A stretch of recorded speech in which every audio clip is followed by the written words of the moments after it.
DSC 2024 ఫలితాలను నేడు సచివాలయంలో సీఎం రేవంత్ రెడ్డి మధ్యాహ్నం విడుదల చేశారు. రాష్ట్ర వ్యాప్తంగా 11,062 ప్రభుత్వ ఉద్యోగాల పోస్టులను భర్తీ చేసేందుకు విద్యాశాఖ జూలై 18 నుంచి ఆగస్టు 5 వరకు డిఎస్సి ఆన్లైన్ పరీక్షలు నిర్వహించింది. ఫలితాలు వీలైనంత త్వరగా విడుదల చేస్తామని విద్యాశాఖ ప్రకటించింది. డిఎస్సికి 2,49,957 మంది దరఖాస్తు చేయగా 2,45,263 మంది పరీక్షకు హాజరయ్యారు. పరీక్షలు పూర్తయి 3 వారాలు దాటడంతో అభ్యర్థుల్లో ఆందోళన వ్యక్తమవుతున్న సమయంలో సోమవారం ఉదయం ఫలితాలను విడుదల చేసేందుకు ముహూర్తం నిర్ణయించారు. డిఎస్సి 2024 ప్రథమ కీని ఆగస్టు 13న విడుదల చేశారు. ఆగస్టు 20 వరకు ప్రాథమిక కీపై అభ్యంతరాలు స్వీకరించారు.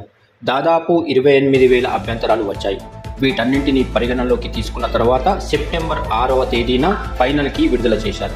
మరోవైపు ఫైనల్ కీలోనూ తప్పులున్నాయని కొన్ని జిల్లాలో అభ్యర్థులు ఫిర్యాదు చేశారు. వీటిపై ఎస్సీఈ ఆర్ట్ కార్యాలయంలో సమీక్షించారు. అభ్యంతరాలను పరిశీలించిన తర్వాత వారంలోగా ఫలితాలు వెలువడతాయని భావించినా ఆలస్యమైంది. ఇప్పటికే 3 వారాలు దాటిపోయింది. ఆందోళన వ్యక్తమైంది. అనూహ్యంగా సోమవారం ఉదయం ఫలితాలు వెలువరించినట్లు ప్రభుత్వ వర్గాలు తెలిపాయి.